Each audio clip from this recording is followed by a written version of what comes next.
Majority Whip. Mr. President, on the Senate floor today, right now, are 6 bipartisan appropriations bills. 6 bills to keep America safe, bills to keep our government funded, government open, bills that the Senate Democrats have helped draft, bills that a majority of the House Democrats have voted for. These are bipartisan bills, and they fund the rest of government for the remainder of the fiscal year. Every senator should vote yes. Americans are counting on our government to stay open, to keep people safe.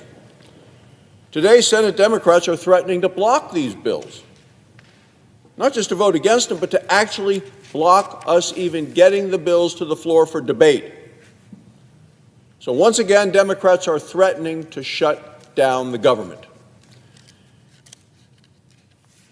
If the vote we are about to take here today in the Senate doesn't succeed, if the bill stalls out, the government will shut down tomorrow night, Friday night, about 36 hours from now. Let's talk about the painful consequences, because here they are. No funding for FEMA. Now, that's the Federal Emergency Management Agency. It would be disastrous to shut down FEMA in the middle of a major winter storm. It's affecting half the country, and it appears that another storm is along the way. A shutdown would mean no paychecks for our troops, once again, no money for TSA agents or air traffic controllers. This is at the time the country is trying to get back on the move again. These are the consequences, and they're painful. Now, we all remember the Democrat shutdown at the end of last year. That was the longest shutdown in the history of the American government. It was the politics of pain delivered by the Democrats. The last Democrat shutdown was about covering up the many failures of Obamacare.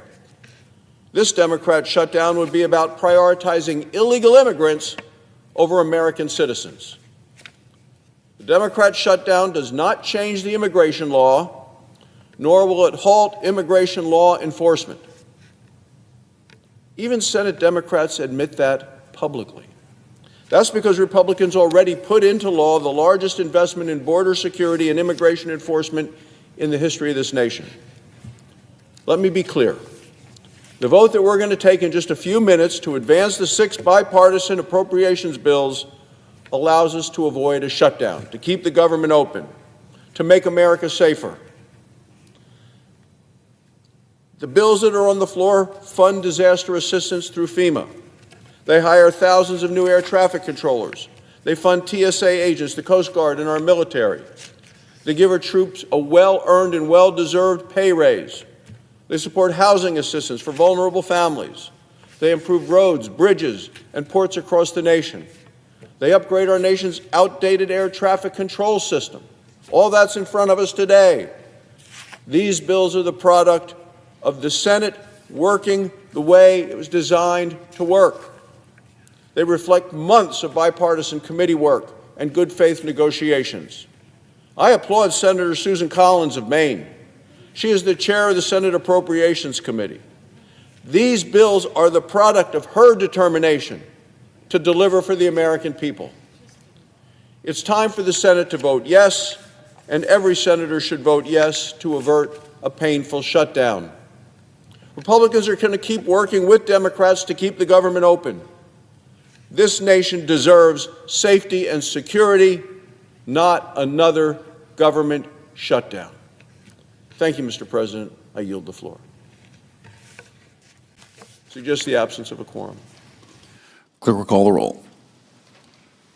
Ms. Alsobrooks.